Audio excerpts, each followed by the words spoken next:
What's going on, everybody? Welcome back to Living Electric. Brandon, before we start, I gotta say, I think you may have turned me on to cold brew coffee now, because I've had it almost like every day this week, and good. It's like it's hitting the spot. And I'm usually a hot coffee guy, but now that I've just started making it in my fridge, it's very good to have on the warmer mornings we're having now. So for sure, yeah, and it's less acidic too. I don't know if you've noticed how much smoother cold brew is than hot coffee. Right. I don't drink super acidic coffee, but it's definitely it kind of cuts the edge off a little bit with the cold brew. So it's very good. That's great. Well, I've been drinking cold brew for most of my life. Started when I was a wee youngin', 5. No, I'm just kidding. Maybe I should have talked about that in my story many moons ago. Right. Yeah. No, but yeah, I love cold brew. And I mean, the best part of cold brew too, do you split it with water like what we talked about a few weeks ago? Split it meaning add water to it, or yeah, so half and half, cold brew and then add water on top of that, so it's not quite as strong, because I drink mine. Oh, good. I've just been adding ice, so the ice kind of melts slowly throughout the day, but I've been drinking it too fast almost, where the ice doesn't fully melt by the time I finish the coffee, because it is to your point, it's a lot smoother. So yeah. No, the only reason I ask is because sometimes when you split it with water, it's less caffeine, whereas when it's really concentrated, it's a lot, which is probably what you want. Yeah. In the morning. I've been using the same amount of grounds. I just cut the amount of water I let it soak in by half a cup less than what I normally do, and then I add ice afterwards. So it's probably roughly the same amount of ingredients and stuff between the ice and everything else, but yeah. Well, I got to tell you, I just tried a new coffee this morning. Chargeway is based out of Portland, Oregon, and there's a coffee roaster out there called Stumptown. And Matt, my boss, and Tristan, my coworker, talk about coffee all the time. And I was in Whole Foods last night here in Cleveland, and they had a whole booth for Stumptown coffee. Really? And yeah, first time, and it was kind of pricey. It was $23 for I think 20 ounces, which I guess isn't that bad. And for higher end coffee, that's probably on par. So yeah, I mean, it is Whole Foods after all. But and I tried it this morning, and one of the best coffees I've had in a very, very long time. Really? Yeah. Wow. It was creamy tasting, but also a bit of butter and caramel, and then I mixed a little bit of chocolate and oat milk. Nice. High in calories, high in caffeine. That's awesome. That's the way I start my morning. That's right. But yeah, we should start a coffee podcast. We should. Yeah, we could talk another hour about that. Yeah, so we got some interesting stuff to talk about today. I think probably biggest thing we've seen in the news recently is we're both based in Ohio. I don't know if you've seen a lot of the kind of wildfire type stuff that's happening in Canada right now. Has some of that floated down into Cleveland? Have you had kind of the foggier skies and just haziness out there? Yeah. And it wasn't just as of the most recent days. We're recording this on Thursday, June 8th. I'm losing track of time. Where June 7th, it was kind of the worst. But what was weird is that over the weekend when Tyler and I were on the west side of Cleveland looking at the lake after our date night, it was all smoke all over Lake Erie. It was weird, and that was a few days ago. But I mean, as of yesterday, what happened in New York City and New York and Eastern PA, it's terrible. Yeah, it's scary. Yeah, it's not something we have to deal with a lot in the Midwest. Is this kind of stuff. When you think of wildfires and stuff like that, you think of more kind of Western U.S. and we've really only had to deal with tornadoes here in the Midwest in recent years. So it's definitely been interesting to deal with. I know I've woken up with a sore throat basically this entire week. I have pretty bad allergies already, so my nose has been congested. If I sound stuffy, that's why. So it's been an interesting week for sure, just kind of dealing with that. So I know. Yeah, I opened the door yesterday morning to let the dogs out, and we just got new screens put in on our patio. And I know there's a lot of dogweed and cottonwood or dogwood and cottonwood floating around, but the night before there was nothing coating the screens, and it was just all ash. It just looked like ash. Wow. Yeah. Yeah, but what was weird is that there was no ash on anything else. It was just on our screens. So, yeah, I don't know. It's hard to describe, but it is crazy just how much something in another part of the world, even though it is not super far from us, can still impact us in such a way. Right. And my thoughts are definitely going out for everybody in Canada who's dealing with that Definitely. directly with the fires. So, right. Yeah. Yeah, so we've got some stuff to talk about on kind of the air pollution side. I know wildfires and like local pollution is a little bit different, but figured those kind of tie together a little bit. But before we get into that, we did have some listener questions come in. We just wanted to at least acknowledge them and kind of talk about them briefly. We may turn some of them into full episodes though. So I don't know if you want to chat about those couple of questions we had come in. Yeah. So Alex and I talked about this pre-show. I definitely think we're going to turn these into full conversations. But the two questions came in. The one was on Facebook. Thank you for messaging us. It was regarding EV grid issues, actually Tesla Energy as well, since we talked about that a few episodes ago. Yeah. And then the other one was charge scheduling and time of use, whether or not it's beneficial or more of a pain in terms of user experience. So I definitely have thoughts on time of use, at least pricing, time of use pricing. I totally have some opinions on that, but we could definitely dive into that in a future episode. Definitely. But wanted to at least acknowledge that we saw that. Sorry we didn't respond to those or talk about that sooner, but we're working on it. Definitely. So yeah, continue to send us stuff like that. It gives us ideas for future episodes. Lets us know what you're interested in, what you want to hear more about, that kind of information. So it's really helpful for us. Definitely. And before we dive into today's topic, Alex, I have to ask you, can you hear Harvey snoring in the background? I cannot. So okay, good. He's being a quiet snorer today, I guess. For now. Right. Well, yeah. If anybody hears any weird heavy breathing, as I've talked about in past episodes, it's not somebody hovering over me. It's just my dog. It's our producer. Just right. You're doing a great job. He's sleeping on the job. But I'm excited to talk about this topic today. I know we've talked about, planning episodes, I think a few years ago, talking about like electric yard equipment, and we haven't talked about that yet. So I'm excited to dive into this and talk about how beneficial it is, not only for you, as the yard cutter, if that's the job title you want to give yourself. Yard cutter, yep. Yard cutter, as well as, just air pollution in general. So... Alex, do you want to start with your story with electric yard equipment, and I can dive into mine?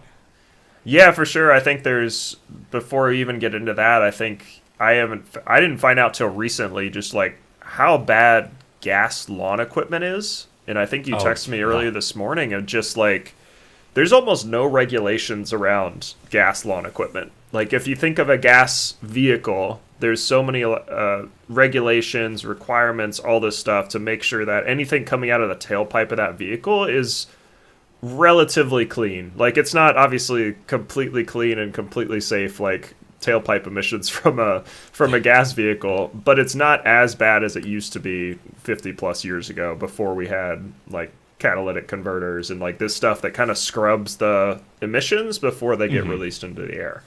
So with gas lawn equipment, you have almost none of those protections in place. So you're basically burning the gas and it's instantly it's like if you were burning it in a fire or something. Like it's instantly just getting thrown into the air. No filtering, no scrubbing, nothing is really happening to those emissions. So I forget I think it was Stuff You Should Know I was listening to, but they brought up some stat about gas lawn equipment emissions, and basically like running some pieces of equipment is worse than driving a car like 1,000 miles or something like that. I'd have to look up the exact stat, but just to kind of show you the scale that we're talking about, like how bad gas lawn equipment can be. So I think at least the perspective I take is if you can't electrify your car, electrifying other parts of your life can be really beneficial as well. So absolutely. I think lawn equipment is something that's becoming easier and easier to convert to electric.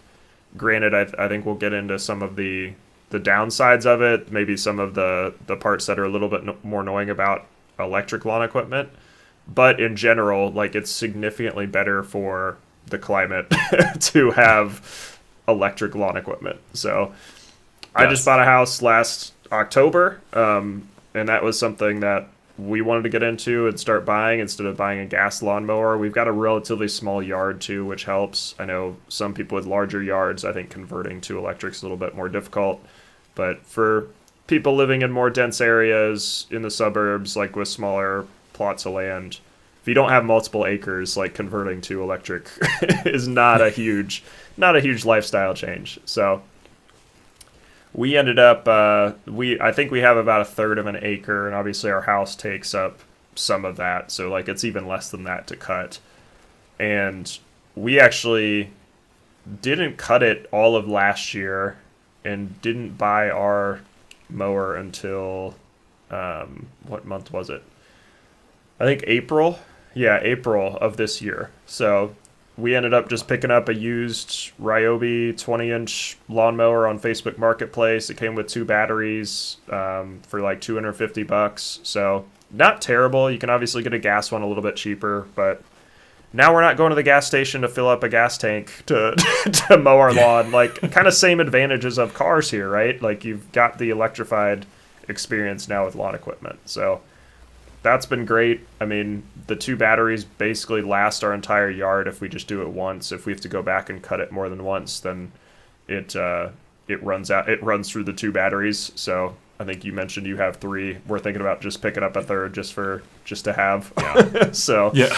But overall, we've really enjoyed it. So I'll get into kind of some more stuff later. But that's my that's my lawn story right now. Yeah, no, you actually brought up a fact that I guess I didn't really think about. You guys moved into your house in the fall of 2022.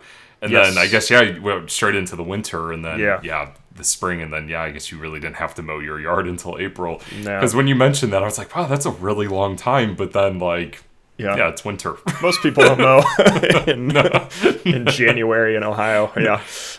Look like a crazy person. You're out there in the snow. Right. Gotta clear that driveway. It's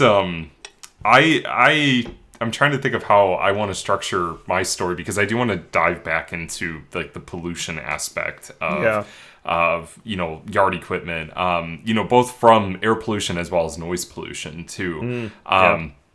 One example I have is that last Saturday I was mowing our yard at like 8 a.m. and normally, I'm the type of person that, like, if I hear like yard equipment that early in the morning, I'm like, ugh. I'm seriously? Like, really? Yeah. Why are it's like, why are you mowing your yard so early? It's like, come on. Yeah. But I was really self-conscious of it. So, like, I texted my neighbors and I'm like, hey, I'm going to be mowing my yard.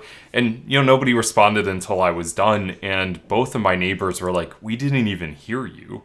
And that was, like, the most impressive aspect of, like, having an electric lawnmower is that, like, I've had full-on conversations with Tyler while I'm mowing the yard, and I can hear everything around me. If I put my headphones on with noise cancellation, I can't even hear the lawnmower because it's so quiet. And in a way, it just produces more white noise than anything. It's not, like, engines revving or anything like that. Right. Now, an electric leaf blower is a different story. That's a little bit louder. Yeah. But at least, like, our lawnmower is quiet.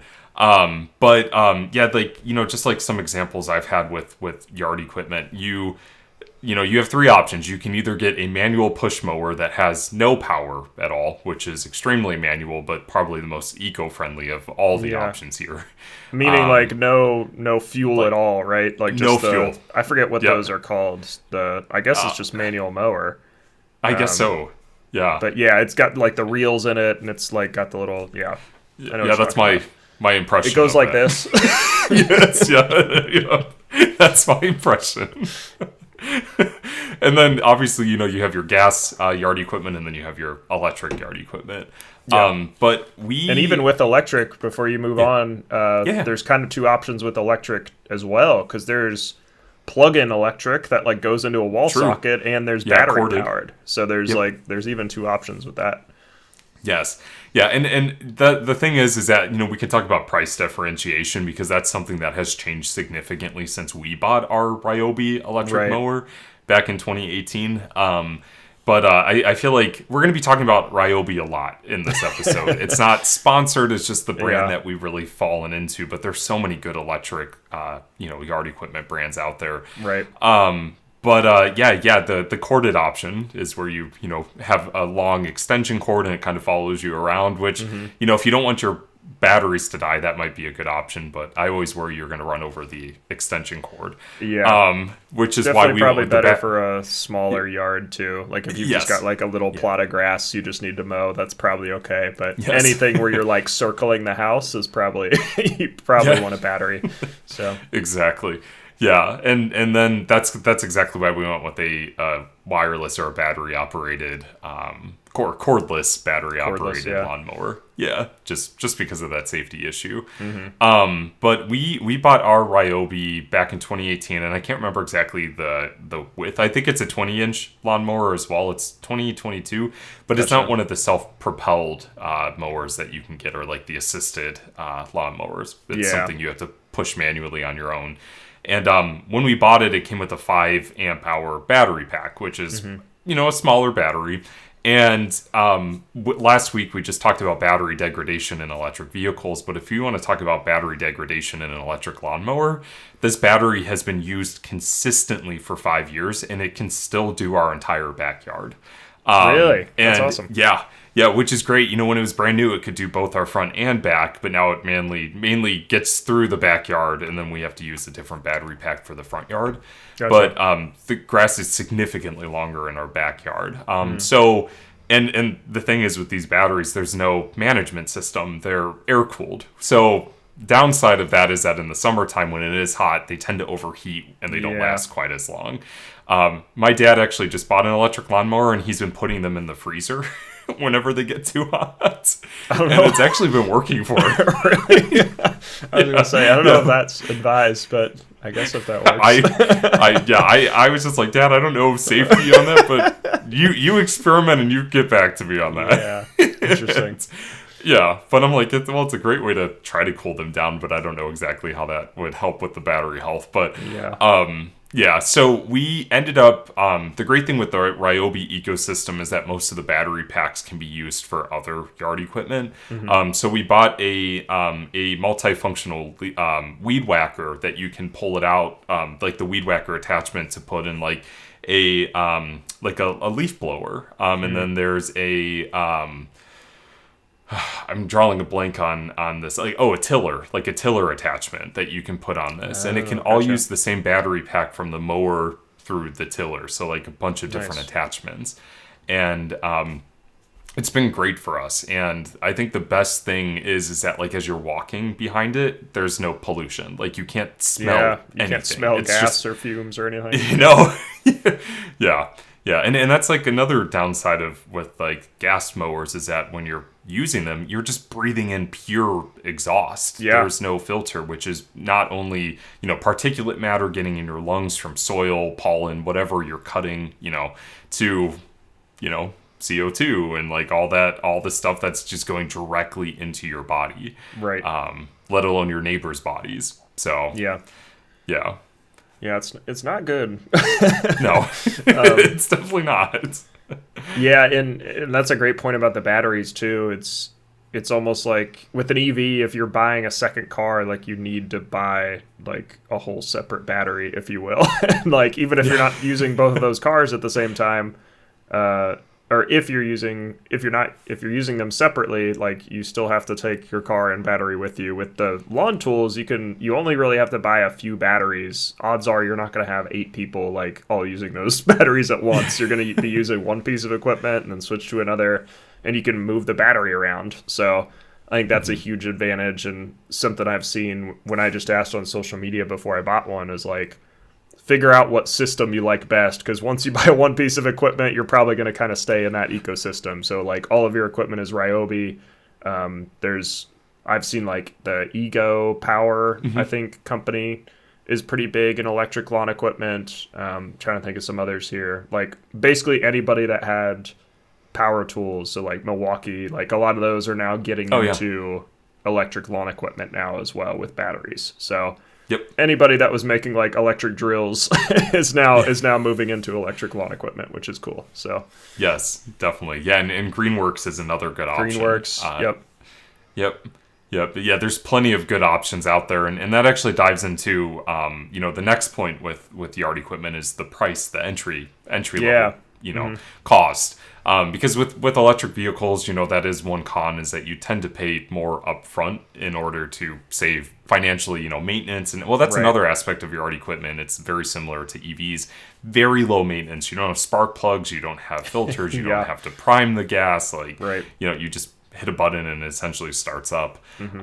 But with electric, yard equipment, when we bought ours in 2018, it was pretty hefty to get into it. I mean, ours was entry level, and we still paid almost $300 for our lawnmower. And for just the mower and one battery, you're saying? Correct. Okay. Yeah. So, over time, as we started buying like other equipment, it was like $100 there.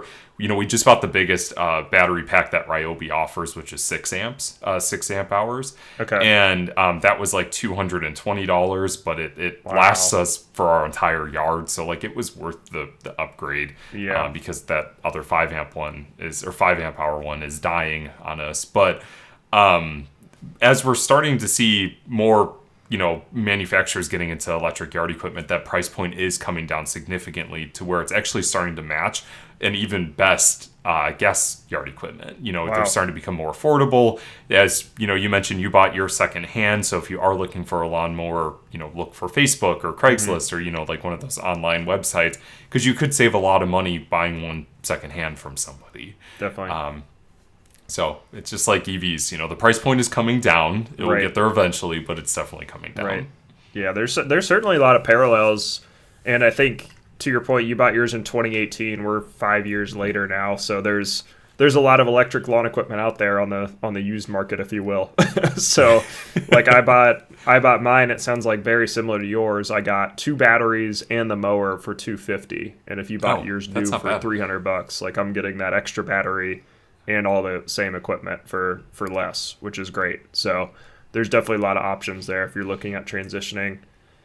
And the other thing I'll bring up, and there was one in Columbus pretty recently, is some cities and places are doing like a trade-in program for gas lawn equipment, where like you can bring in your gas mower and they'll give you a free or reduced price electric mower. So that's awesome. So like kind of the cash for clunkers, if you will, but the the lawn equipment version.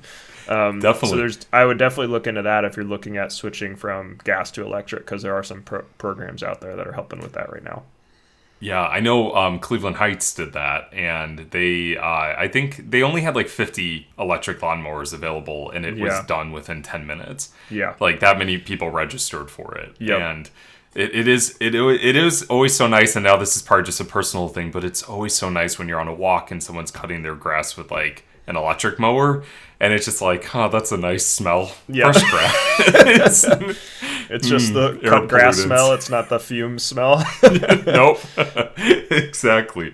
Yeah. So it is nice that cities are really starting to offer the incentives for, yard equipment. Right. I will say, as we're starting to get further and further into living electric, I am noticing a trend where we are starting to, talk more about the cons of things as well, which is good. It keeps it realistic. But I definitely think there are some cons when it comes to yard equipment. And you were mentioning earlier that sometimes the battery pack doesn't last for the entire time that you're mowing. Can you go into more details about that? Yeah, so it's kind of a more complicated issue, not super complicated, but like it's more than just my battery ran out.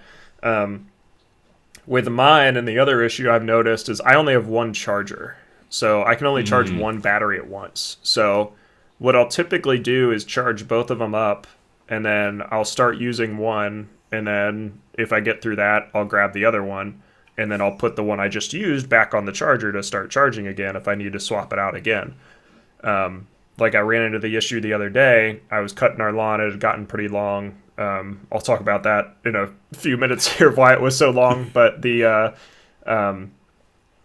battery, I guess I had forgotten to charge the second battery. So it was only at like 0.5% or something like, or 50% of what it should be, or even less than that probably, because it did not last long at all. got through the first battery, swapped it out, and then the other battery was very low. So then I basically had to be done with mowing. I wasn't done cutting the grass, but I had to be done because like I'm out of battery. So I think that is the downside you run into, and a reason I do want to get like a dual charger or an extra charger so I can charge both batteries at once. I know they're going to be ready. Because the time it takes to charge up the battery is not the same as it takes to run out of battery, if that makes sense. Yes. So yes. Yeah, that was the con I was going to bring up. yeah. So I think having a dual charger would be nice. The other part about our specific lawnmowers, I'm not sure if yours does this or not, is there's no way to charge the battery while it's in the mower. So I know some mowers... I was actually watching a review from MKBHD's The Studio channel. I think Andrew from their team just got a riding electric lawnmower. Nice. Like super high end. Like it looks really cool. But basically it can hold up to, I think, 6 batteries, and you can just plug like a single plug into the not the car, but the mower, and it will charge all the batteries that are in there. So if you've got like multiple battery packs in there, because it's such a huge piece of lawn equipment, you can just plug it in and it charges all of them that are in there. So I know in ours there's 2 slots for battery in there. One of them is literally just holds a battery. It doesn't connect to anything. So Same. Yep. I'm like, it would be nice if they made that an actual slot to like power the mower, but also be able to charge both of them at once in the mower. So that those are kind of some of the downsides I've run into just in my short time owning the mower. Yes. Yeah, actually, you did bring up a good point. Another piece of I guess it is technically yard equipment. We have an electric snowblower that my parents gave us for Christmas a few years ago, and it's like a hybrid. So it can run on battery, but it can also run on cord. Like you can plug it into a wall and then like use it still. Interesting. I don't know exactly how many like lawnmowers or like other yard equipment offer something like that. Just off the top of my head. But yeah, it's called a Snow Joe. And it's not the most powerful. It's kind of like the entry level one, but you can definitely get electric snow blowers that work much better than this one. But just the fact that it offers a way to have it connected to a power source is always nice. Yeah. Because that's one con that I've noticed with our battery packs is that you can mow the yard in 20 minutes, but it's the charger itself is labeled turbocharger or something like that, and it's not at all.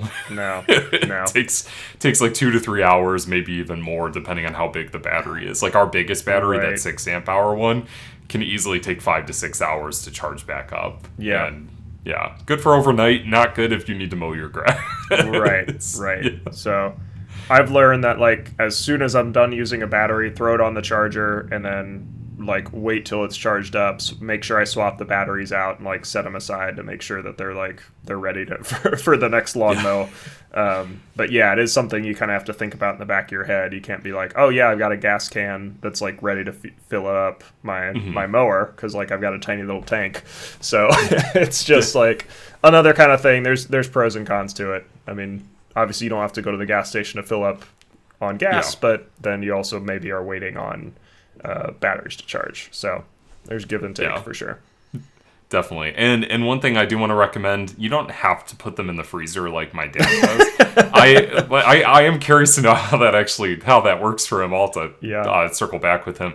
But we charge ours in our basement. Like we have like a little shelf and it's cooler in the basement. So like if they get overheated, I know from time to time if they're too hot, they won't start charging until they drop in temperature. So we always try to keep them in a cooler environment to charge, and that's been really good for those batteries. They tend to cool down and then they charge back up. That's good. But one thing I actually do want to bring up, you mentioned like going to the gas station to get like like a gas canister or something like that. So before, as we were researching for today's episode, we came across an article from Princeton University, so we know it's reputable. And they were talking about replacing your gas cans, because if you have like an older gas can, mainly plastic, those can release emissions from the fuel that's just sitting in there, as that gas evaporates and, as it goes bad or whatever, whatever happens to it, it's still releasing pollutions even if you were, burning it. So, that's another aspect, is that if you have these gas cans, you're still polluting, whether you think about it or not. It's still releasing emissions. Definitely. And especially, as air pollution is like a major issue right now with all these wildfires here in the East. Obviously, the western states like California and, Colorado and Oregon, they all deal with that every single year. This is something new that we're starting to deal with on the eastern coast. It's good to be mindful of that, because you even posted on LinkedIn too. Didn't the city of Columbus send out like a idling warning, like to not idle and not idle your vehicles, not mow with gas yard equipment, like stuff like that? Yeah, it was. I don't know if it was related to this or not, or if it was just a general smog warning, but it was from the Weather Service that said kind of all the basic things we've heard in the past, where it's like, don't fill up your car until after 8 p.m. Like, avoid mowing your lawn with gas lawn equipment, like all of this stuff. That it's like, people rag on EVs for like being told not to charge one time, and it's like, we get those warnings multiple times throughout the summer. Like, that's not a new thing. Just from general smog. I'm sure like LA and some of those cities that deal with a lot of smog are constantly like that, where it's like try to limit this as much as possible. So I think the local emissions piece gets so overlooked in kind of the general environmental and EV side of things, where local emissions are something you notice instantly. Like, it's something that affects you personally, affects your local community. Like, we think of climate as kind of this global thing, which it is, but there's so many things you can do just on a local level that affects to your point, your neighbors, the kids that live around you, like all of this stuff, the people that are near you that you probably care most about, just by making some small changes like this. So I think it's all good stuff to consider, and things we've got to do more of that are not a huge lifestyle change. Yeah. So exactly. Yeah, no, I totally agree. And before we get the comments, saying that batteries produce, emissions as well during the manufacturing, we've recognized that, we've talked about that. Yes, there's no, as I was talking to a neighbor about this last night about, the wildfires, we were talking about, working in the EV industry and stuff like that. And we talked about lithium mining and, cobalt mining and all the things that are happening when it comes to battery manufacturing. And I'm like, there's no perfect solution. There's only better solutions. Yeah. And kind of left her speechless for a second. Then she's like, you're right. I'm like, well, hair flip. Yes. But but the thing is that, like, yes, there's still cons to battery manufacturing. It's just better. It's an improvement over burning fossil fuels. Yeah. So definitely. Yeah. So just take solace in that. Yeah. And I think that's a good transition point to kind of one other thing I wanted to wrap up with. Similar to cars and just driving in general, the best car is no car for the planet. The best trip or driving is no driving for the planet. Similar to that, the best lawn for the planet, or like lawn care, is no lawn care. Like, just not having a lawn that you're mowing constantly or putting energy into. So I know one thing we're trying to do at our new house is have a lot more garden space and just like pollination type plants, like stuff that we don't have to mow constantly. Because again, we're using electricity, we're putting a lot of energy into it to mow this and like cut it all down. We actually, I don't know if you've heard of this before, but I found out about it recently. There's a new kind of movement that's called Nomo May, where like the entire month of May, you just like don't mow anything, which like we tried this year. What's that? I have a surprise, I have opinions. So we did that this year because I'm like, oh, we'll give that a shot. Like, a month isn't too bad. What we did is we didn't mow like our internal yard, if that makes sense. We have kind of a weird yard setup where we only have, like, we have our normal lawn that's kind of like outside along our sidewalks and stuff. But then inside there's garden that's kind of like barricading all of that. So what I did is I mowed like the parts that we walk through, the exterior parts that like our neighbors would see. But then like inside the garden areas that are just kind of more like naturally more meadowy, I just let run free for the month. So like we kind of half participated, if that makes sense. Our backyard was funny because we usually walk through our backyard to like get to our garage. and I would mow that down pretty short. So there'd be like this path of grass that was mowed down, and then right next to it, it's like a foot tall grass and like clover and stuff. So that was pretty awesome. funny. But anyway, we're looking at kind of transitioning that to more clover, more like creeping thyme, some more like kind of ground cover plants that just don't need as much upkeep in general, that bees like a lot more, like all that kind of stuff. So yeah. That's what we're trying to transition more towards, so that, again, the best lawn care is no lawn care. And if you look into lawns at all, like, most people are like, these are the dumbest things ever, that we spend so much time and energy trying to keep our lawns green and like all this stuff. There's so many better options out there. So yeah. Yeah, it's a very American mindset, I think it is to have like the perfect grass. Like, there's so many houses down the street from us that have like golf course looking grass. Yeah. And it's like, every time we walk by, I'm like, that would be nice. But I'm like, that's also so much fertilizer, so much chemical, like so much wasted water just to maintain like these short blades of grass. Yeah. Get something that's much better for the environment. Like, just get over the cliches. Yeah.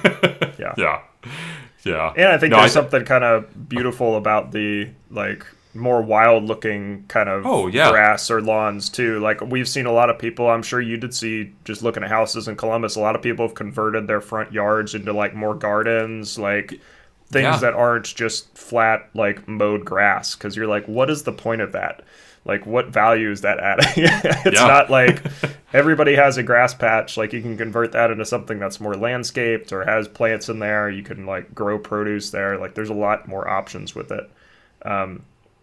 So like at our house, we're planning to keep at least like one grass patch if we want to play like badminton or like yard games or anything like that. So we'll probably keep that, but everything else we're looking at kind of converting, if you will. So yeah, no, I think that's smart. That was something that if we hadn't sold our house, we talked about ripping up all the grass in our front yard and turning it into like a pollination garden. And just like having the whole front yard be nothing but plants, native plants, for the bees, the butterflies. Like, we just planted milkweed up front. And still waiting for it to come through. But like in our new house, Tyler was saying that like, we'd probably have to replant some grass because there's some patching and stuff like that.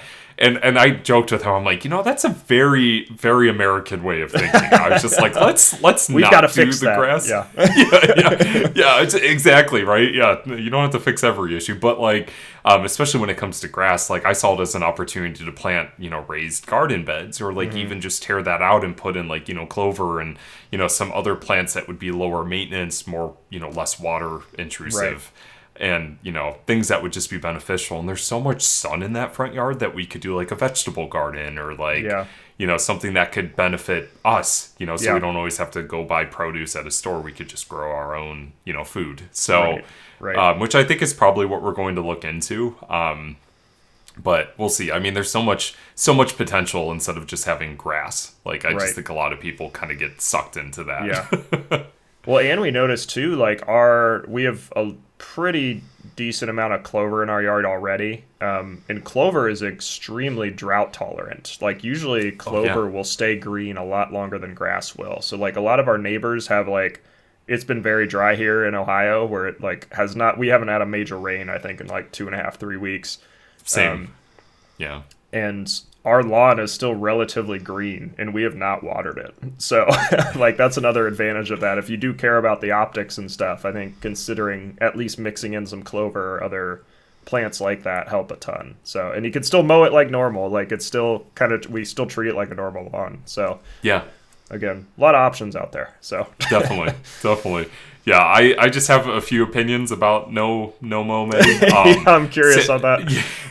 Well, I mean, it's mainly just one. Sadly, we weren't able to participate because we were selling our house.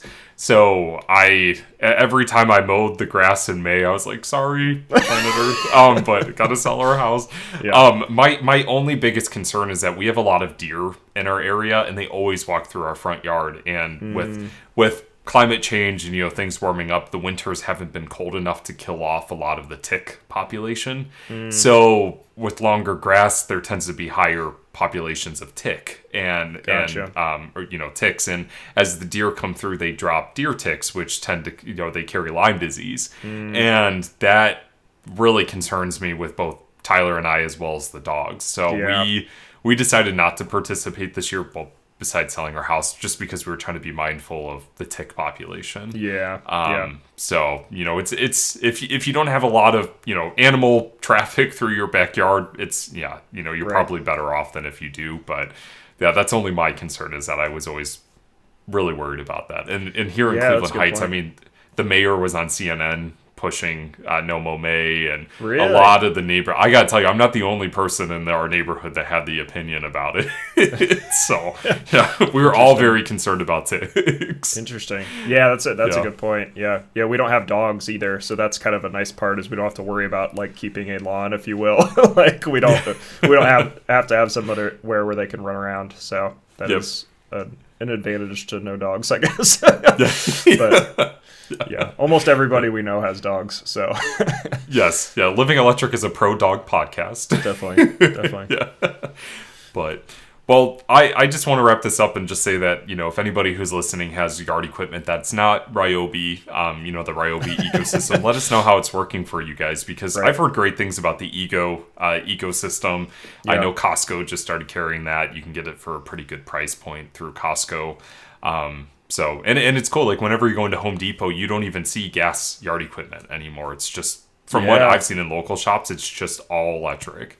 That's a good point. Yeah. That is one thing I was very surprised. Like, we were driving through Mallory's hometown. Very, like, kind of conservative, like, old-fashioned kind of town. Like, a lot of people are very, like, just kind of set in their ways there. And almost everybody I saw mowing their lawn up there had an electric lawnmower. So like, I think awesome. It's one of those things that's definitely like cutting through a lot of the BS like that, and being like, oh yeah, like we can have an electric lawnmower. It's not really a big deal. So that's the great point, that I'm seeing those more and more, that it's not really like that is kind of your only option now, is electric lawnmowers. So yeah. Yes, no, definitely. Well, leave it to the lawnmowers to cut through politics. So cutting through lawns like they're cutting through politics. That'd be a great t-shirt. Lawnmowers for equality. Oh, man. Well, I just want to preface, too, before we wrap this up, the American mindset, there's nothing majorly wrong with it, but I'm just going to leave it at that. Nothing. Don't look at history, but nothing majorly wrong. Yeah, this is not history electric. It's living in the present electric. No, I'm just kidding. But yeah, I'm going to be done with making living electric jokes moving forward. So, but yeah, let us know your thoughts on yard equipment, and yeah, we'd love to talk more about that. For sure. And we'll catch you all in the next episode.